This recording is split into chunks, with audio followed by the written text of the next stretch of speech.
El conflicto de los siglos. Capítulo 20. Luz a través de las tinieblas. La obra de Dios en la tierra presenta siglo tras siglo sorprendente analogía en cada gran movimiento reformatorio o religioso. Los principios que rigen el trato de Dios con los hombres son siempre los mismos.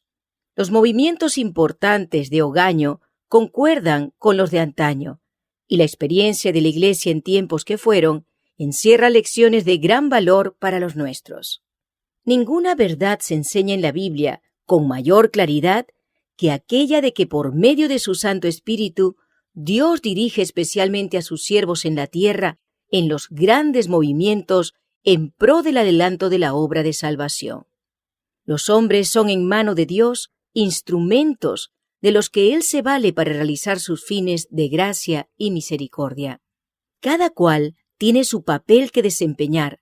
A cada cual le ha sido concedida cierta medida de luz adecuada a las necesidades de su tiempo y suficiente para permitirle cumplir con la obra que Dios le asignó.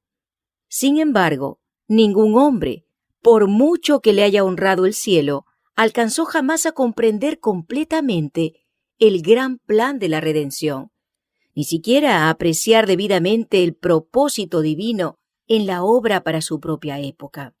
Los hombres no entienden por completo lo que Dios quisiera cumplir por medio de la obra que les da que hacer.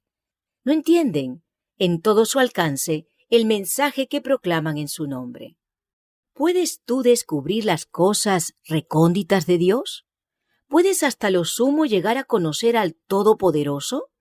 Mis pensamientos no son vuestros pensamientos, ni vuestros caminos son mis caminos, dice Jehová. Porque como los cielos son más altos que la tierra, así mis caminos son más altos que vuestros caminos, y mis pensamientos que vuestros pensamientos. Yo soy Dios, y no hay ninguno como yo, que declaro el fin desde el principio y desde la antigüedad, cosas aún no hechas. Ni siquiera los profetas que fueron favorecidos por la iluminación especial del Espíritu comprendieron del todo el alcance de las revelaciones que les fueron concedidas. Su significado debía ser aclarado de siglo en siglo, a medida que el pueblo de Dios necesitase la instrucción contenida en ellas. Escribiendo San Pedro acerca de la salvación dada a conocer por el Evangelio, dice: respecto de la cual salvación buscaron e inquirieron diligentemente los profetas que profetizaron de la gracia que estaba reservada para vosotros, inquiriendo qué cosa o qué manera de tiempo indicaba el Espíritu de Cristo que estaba en ellos, cuando de antemano daba testimonio de los padecimientos que durarían hasta Cristo y de las glorias que lo seguirían, a quienes fue revelado que no para sí mismos, sino para nosotros, ministraban estas cosas. No obstante, a pesar de no haber sido dado a los profetas que comprendiesen enteramente las cosas que les fueron reveladas, procuraron con fervor toda la luz que Dios había tenido a bien manifestar. Buscaron e inquirieron diligentemente, inquiriendo qué cosa o qué manera de tiempo indicaba el Espíritu de Cristo que estaba en ellos. ¡Qué lección para el pueblo de Dios en la era cristiana, para cuyo beneficio estas profecías fueron dadas a sus siervos, a quienes fue revelado que no para sí mismos, sino para nosotros, ministraban estas cosas! Considerad a esos santos hombres de Dios que buscaron e inquirieron diligentemente tocante a las revelaciones que le fueron dadas para generaciones que aún no habían nacido. Comparad su santo celo con la indiferencia con que los favorecidos en edades posteriores trataron este don del cielo. ¡Qué censura contra la apatía, amiga de la comodidad y de la mundanalidad, que se contenta con declarar que no se pueden entender las profecías! Si bien es cierto que la inteligencia de los hombres no es capaz de penetrar en los consejos del Eterno, ni de comprender enteramente el modo en que se cumplen sus designios, el hecho de que le resulten tan vagos los mensajes del cielo se debe con frecuencia a algún error o descuido de su parte. A menudo la mente del pueblo y hasta de los siervos de Dios es ofuscada por las opiniones humanas, las tradiciones y las falsas enseñanzas de los hombres, de suerte que no alcanzan a comprender más que parcialmente las grandes cosas que Dios reveló en su palabra. Así les pasó a los discípulos de Cristo, cuando el mismo Señor estaba con ellos en persona. Su espíritu estaba dominado por la creencia popular de que el Mesías sería un príncipe terrenal, que exaltaría a Israel a la altura de un imperio universal, y no pudieron comprender el significado de sus palabras cuando les anunció sus padecimientos y su muerte. El mismo Cristo los envió con el mensaje: se ha cumplido el tiempo y se ha acercado el reino de Dios. Arrepentíos y creed el Evangelio.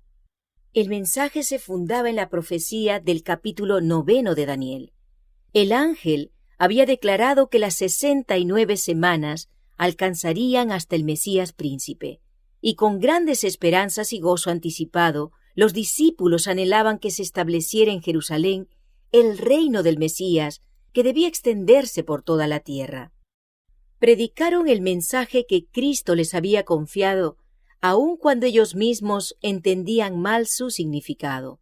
Aunque su mensaje se basaba en Daniel 9:25, no notaron que, según el versículo siguiente del mismo capítulo, el Mesías iba a ser muerto. Desde su más tierna edad, la esperanza de su corazón se había cifrado en la gloria de un futuro imperio terrenal. Y eso le cegaba la inteligencia con respecto tanto a los datos de la profecía como a las palabras de Cristo. Cumplieron su deber presentando a la nación judaica el llamamiento misericordioso, y luego, en el momento mismo en que esperaban ver a su Señor ascender al trono de David, le vieron aprendido como un malhechor, azotado, escarnecido y condenado, y elevado en la cruz del Calvario. ¡Qué desesperación y qué angustia no desgarraron los corazones de esos discípulos durante los días en que su Señor dormía en la tumba! Cristo había venido al tiempo exacto y en la manera que anunciara la profecía. La declaración de las Escrituras se había cumplido en cada detalle de su ministerio. Había predicado el mensaje de salvación y su palabra era con autoridad. Los corazones de sus oyentes habían atestiguado que el mensaje venía del cielo. La palabra y el Espíritu de Dios confirmaban el carácter divino de la misión de su Hijo. Los discípulos seguían aferrándose a su amado Maestro con afecto indisoluble, y sin embargo sus espíritus estaban envueltos en la incertidumbre y la duda. En su angustia, no recordaron las palabras de Cristo que aludían a sus padecimientos y a su muerte. Si Jesús de Nazaret hubiese sido el verdadero Mesías, ¿habríanse visto ellos sumidos así en el dolor y el desengaño?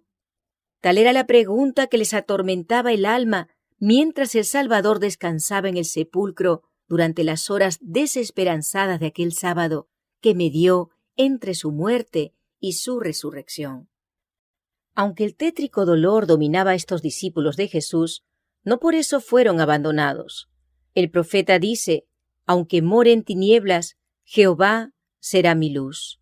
Él me sacará a luz, veré su justicia. Aún las tinieblas no encubren de ti, y la noche resplandece como el día. Lo mismo te son las tinieblas que la luz. Dios había dicho: para el recto se levanta luz en medio de tinieblas, y conduciré a los ciegos por un camino que no conocen. Por senderos que no han conocido los guiaré.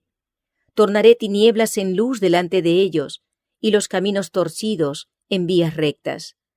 Estas son mis promesas, las he cumplido, y no las he dejado sin efecto. Lo que los discípulos habían anunciado en nombre de su Señor era exacto en todo sentido, y los acontecimientos predichos estaban realizándose en ese mismo momento. Se ha cumplido el tiempo, y se ha acercado el reino de Dios. Había sido el mensaje de ellos. Transcurrido el tiempo, las 69 semanas del capítulo 9 de Daniel, que debían extenderse hasta el Mesías, el ungido. Cristo había recibido la unción del Espíritu después de haber sido bautizado por Juan en el Jordán. Y el reino de Dios, que habían declarado estar próximo, fue establecido por la muerte de Cristo. Este reino no era un imperio terrenal como se les había enseñado a creer. No era tampoco el reino venidero e inmortal que se establecerá cuando el reino y el dominio y el señorío de los reinos por debajo de todos los cielos será dado al pueblo de los santos del Altísimo. Ese reino eterno en que todos los dominios le servirán y le obedecerán a él. La expresión reino de Dios, tal cual la emplea la Biblia, significa tanto el reino de la gracia como el de la gloria. El reino de la gracia es presentado por San Pablo en la epístola a los Hebreos. Después de haber hablado de Cristo como el intercesor que puede compadecerse de nuestras flaquezas, el apóstol dice: «Lleguémonos, pues, confiadamente al trono de la gracia, para alcanzar misericordia y hallar gracia». El trono de la gracia representa el reino de la gracia, pues la existencia de un trono envuelve la existencia de un reino. En muchas de sus parábolas, Cristo emplea la expresión el reino de los cielos, para designar la obra de la gracia divina en los corazones de los hombres. Asimismo, el trono de la gloria representa el reino de la gloria, y es a este reino al que se refería el Salvador en las palabras: «Cuando el Hijo del Hombre venga en su gloria, y todos los santos ángeles con él, entonces se sentará sobre el trono de su gloria, y serán reunidas delante de él todas las gentes». Este reino está aún por venir. No quedará establecido sino en el segundo advenimiento de Cristo. El reino de la gracia fue instituido inmediatamente después de la caída del hombre, cuando se ideó un plan para la redención de la raza culpable. Este reino existía entonces en el designio de Dios y por su promesa, y mediante la fe los hombres podían hacerse sus súbditos. Sin embargo, no fue establecido en realidad hasta la muerte de Cristo. Aún después de haber iniciado su misión terrenal, el Salvador, cansado de la obstinación e ingratitud de los hombres, habría podido retroceder ante el sacrificio del Calvario. En Getsemaní, la copa del dolor le tembló en la mano. Aún entonces hubiera podido enjugar el sudor de sangre de su frente y dejar que la raza culpable pereciese en su iniquidad. Si así lo hubiera hecho, no habría habido redención para la humanidad caída. Pero cuando el Salvador hubo rendido la vida y exclamado en su último aliento: «Consumado es», entonces el cumplimiento del plan de la redención quedó asegurado. La promesa de salvación hecha a la pareja culpable en el Edén quedó ratificada. El reino de la gracia, que hasta entonces existiera por la promesa de Dios, quedó establecido. Así la muerte de Cristo, el acontecimiento mismo que los discípulos habían considerado como la ruina final de sus esperanzas, fue lo que las aseguró para siempre. Si bien es verdad que esa misma muerte fuera para ellos cruel desengaño, no dejaba de ser la prueba suprema de que su creencia había sido bien fundada.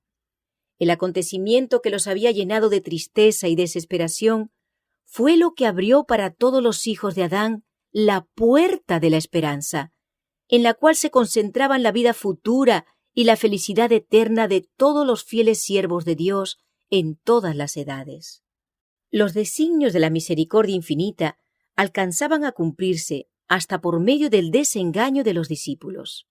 Si bien sus corazones habían sido ganados por la gracia divina y el poder de las enseñanzas de aquel que hablaba como jamás habló hombre alguno, conservaban, mezclada con el oro puro de su amor a Jesús, la liga vil del orgullo humano y de las ambiciones egoístas.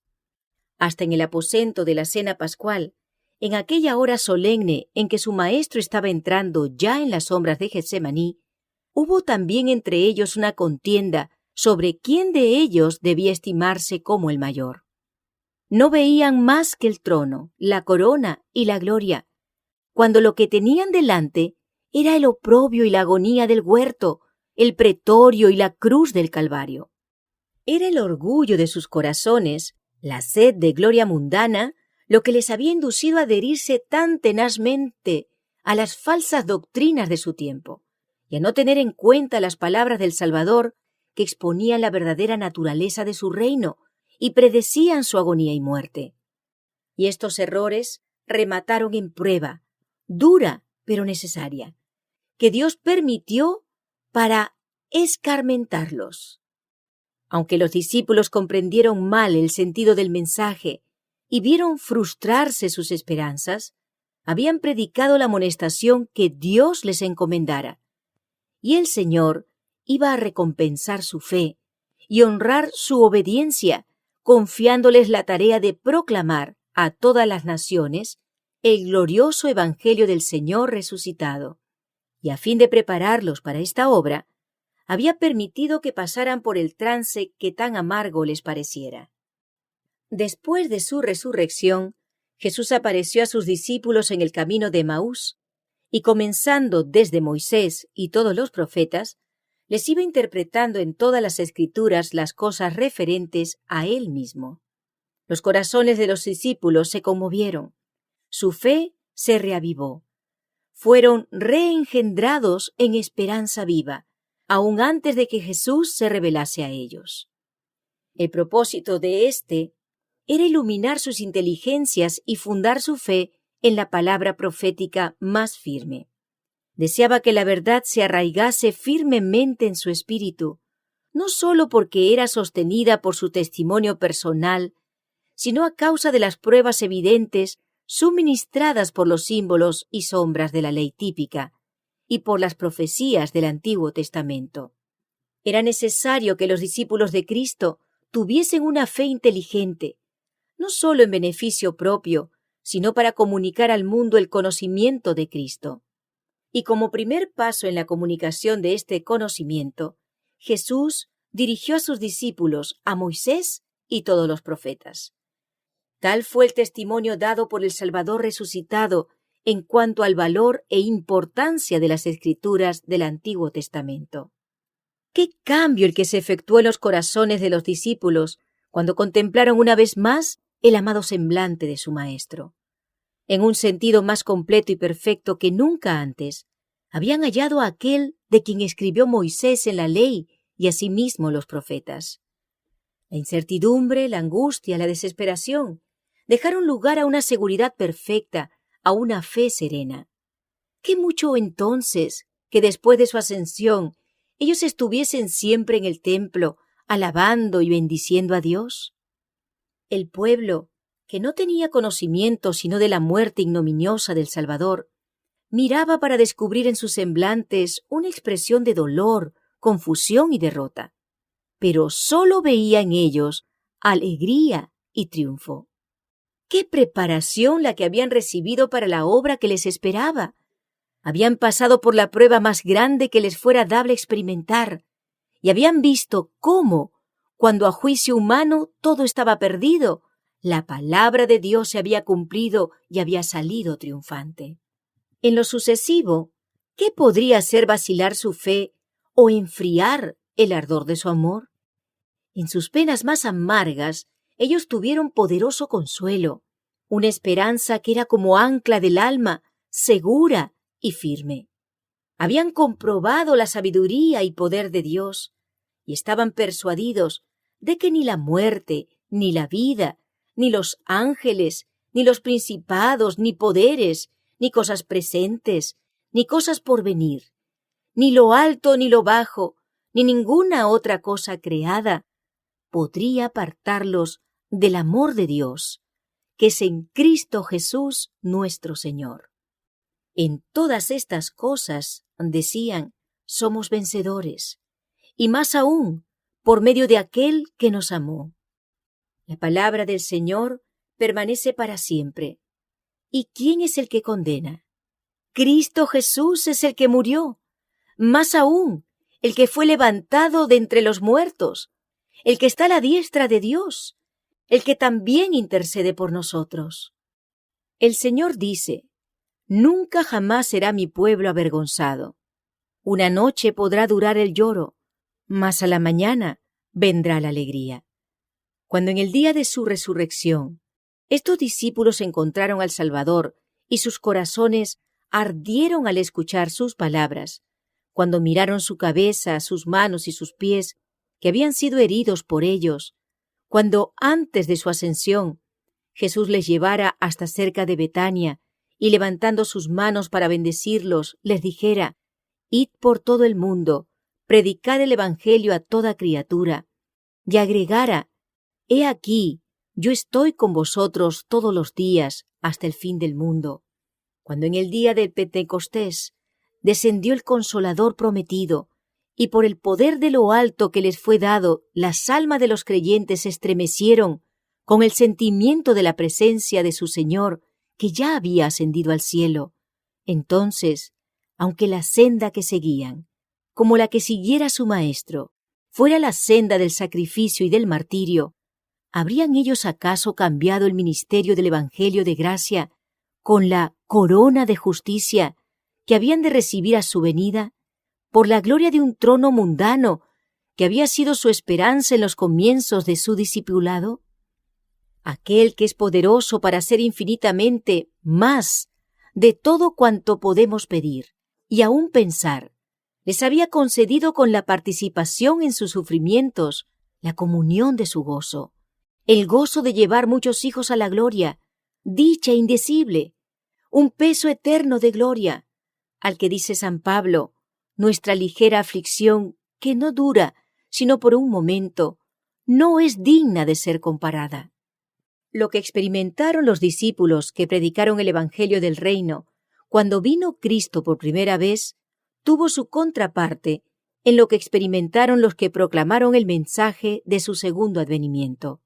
Así como los discípulos fueron predicando: «Se ha cumplido el tiempo y se ha acercado el reino de Dios», así también Miller y sus asociados proclamaron que estaba a punto de terminar el período profético más largo y último de que habla la Biblia, que el juicio era inminente y que el reino eterno iba a ser establecido. La predicación de los discípulos en cuanto al tiempo se basaba en las 70 semanas del capítulo 9 de Daniel. El mensaje proclamado por Miller y sus colaboradores anunciaba la conclusión de los 2300 días de Daniel 8:14, de los cuales las 70 semanas forman parte. En cada caso, la predicación se fundaba en el cumplimiento de una parte diferente del mismo gran período profético. Como los primeros discípulos, Guillermo Miller y sus colaboradores no comprendieron ellos mismos enteramente el alcance del mensaje que proclamaban. Los errores que existían desde hacía largo tiempo en la Iglesia les impidieron interpretar correctamente un punto importante de la profecía. Por eso, si bien proclamaron el mensaje que Dios les había confiado para que lo diesen al mundo, sufrieron un desengaño debido a un falso concepto de su significado. Al explicar Daniel 8:14, hasta 2300 tardes y mañanas, entonces será purificado el santuario, Miller, como ya lo hemos dicho, aceptó la creencia general de que la tierra era el santuario y creyó que la purificación del santuario representaba la purificación de la tierra por el fuego a la venida del Señor. Por consiguiente, cuando echó de ver que el fin de los 2300 días estaba predicho con precisión, sacó la conclusión de que esto revelaba el tiempo del segundo advenimiento. Su error provenía de que había aceptado la creencia popular relativa a lo que constituye el santuario. En el sistema típico, que era sombra del sacrificio y del sacerdocio de Cristo, la purificación del santuario era el último servicio efectuado por el sumo sacerdote en el ciclo anual de su ministerio. Era el acto final de la obra de expiación, una remoción o apartamiento del pecado de Israel. Prefiguraba la obra final en el ministerio de nuestro sumo sacerdote en el cielo, en el acto de borrar los pecados de su pueblo que están consignados en los libros celestiales. Este servicio envuelve una obra de investigación, una obra de juicio, y precede inmediatamente la venida de Cristo en las nubes del cielo con gran poder y gloria, pues cuando Él venga, la causa de cada uno habrá sido fallada. Jesús dice: «Mi galardón está conmigo, para dar la recompensa a cada uno según sea su obra». Esta obra de juicio, que precede inmediatamente al segundo advenimiento, es la que anuncia en el primer mensaje angelical de Apocalipsis 14:7: «Temed a Dios y dadle honra, porque ha llegado la hora de su juicio». Los que proclamaron esta amonestación dieron el debido mensaje a su debido tiempo. Pero así como los primitivos discípulos declararan: «Se ha cumplido el tiempo y se ha acercado el reino de Dios», fundándose en la profecía de Daniel 9, sin darse cuenta de que la muerte del Mesías estaba anunciada en el mismo pasaje bíblico, así también Miller y sus colaboradores predicaron el mensaje fundado en Daniel 8:14 y Apocalipsis 14:7, sin echar de ver que el capítulo 14 del Apocalipsis encerraba aún otros mensajes que debían ser también proclamados antes del advenimiento del Señor. Como los discípulos se equivocaron en cuanto al reino que debía establecerse al fin de las 70 semanas, así también los adventistas se equivocaron en cuanto al acontecimiento que debía producirse al fin de los 2300 días. En ambos casos, la circunstancia de haber aceptado errores populares, o mejor dicho, la adhesión a ellos, fue lo que cerró el espíritu a la verdad. Ambas escuelas cumplieron la voluntad de Dios, proclamando el mensaje que Él deseaba fuese proclamado, y ambas, debido a su mala comprensión del mensaje, sufrieron desengaños. Sin embargo, Dios cumplió su propósito misericordioso, permitiendo que el juicio fuese proclamado precisamente como lo fue. El gran día estaba inminente, y en la providencia de Dios, el pueblo fue probado tocante un tiempo fijo, a fin de que se les revelase lo que había en sus corazones. El mensaje tenía por objeto probar y purificar la Iglesia. Los hombres debían ser inducidos a ver si sus afectos pendían de las cosas de este mundo o de Cristo y del cielo. Ellos profesaban amar al Salvador. Debían, pues, probar su amor. ¿Estarían dispuestos a renunciar a sus esperanzas y ambiciones mundanas para saludar con gozo el advenimiento de su Señor? El mensaje tenía por objeto hacerles ver su verdadero estado espiritual. Fue enviado misericordiosamente para despertarlos, a fin de que buscasen al Señor con arrepentimiento y humillación. Además, si bien el desengaño era resultado de una comprensión errónea del mensaje que anunciaban, Dios iba a predominar para bien sobre las circunstancias. Los corazones de los que habían profesado recibir la amonestación iban a ser probados. En presencia de su desengaño, ¿se apresurarían ellos a renunciar a su experiencia y abandonar su confianza en la palabra de Dios? ¿O con oración y humildad procurarían discernir en qué puntos no habían comprendido el significado de la profecía? ¿Cuántos habían obrado por temor o por impulso y arrebato? ¿Cuántos eran de corazón indeciso e incrédulo? Muchos profesaban anhelar el advenimiento del Señor. Al ser llamados a sufrir las burlas y el oprobio del mundo y la prueba de la dilación y del desengaño, ¿renunciarían a su fe? Porque no pudieran comprender luego los caminos de Dios para con ellos, ¿rechazarían verdades confirmadas por el testimonio más claro de su palabra? Esta prueba revelaría la fuerza de aquellos que con verdadera fe habían obedecido a lo que creían ser la enseñanza de la palabra y del Espíritu de Dios. Ella les enseñaría, como sólo tal experiencia podía hacerlo, el peligro que hay en aceptar las teorías e interpretaciones de los hombres en lugar de dejar la Biblia interpretarse a sí misma. La perplejidad y el dolor que iban a resultar de su error producirían en los hijos de la fe el escarmiento necesario. Los inducirían a profundizar aún más el estudio de la palabra profética.